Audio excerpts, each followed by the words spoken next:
আল্লাহ তাআলা তোমার পিছনে প্রতিদিন 18 লক্ষ টাকা খরচ করেছেন। বিজ্ঞান বলে একটা মানুষ 21 দিন না খেয়ে থাকতে পারে, 3 দিন পানি না খেয়ে থাকতে পারে, 3 মিনিট নিঃশ্বাস প্রশ্বাস না নিয়ে থাকতে পারে।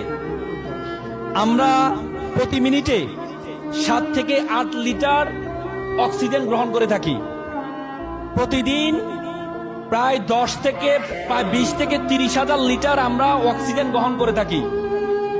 আমাদের ফুসফুস 20 থেকে 30 লিটার যেই অক্সিজেন গ্রহণ করে থাকি, সেখান থেকে মাত্র 550 লিটার পিওর বাতাস গ্রহণ করে। বলা হয় থাকে যে বাতাস আমরা গ্রহণ করি, সে বাতাসকে যদি সিলিন্ডারাইজ করা হয় তাহলে এটার মূল্য হবে 18 লক্ষ টাকা। তার মানে আল্লাহ তাআলা তোমাকে প্রতিদিন তোমার পিছনে খরচ করছেন 18 লক্ষ টাকা। এরপর তুমি বলো আল্লাহ তাআলা তোমাকে অনর্থক সৃষ্টি করেছেন?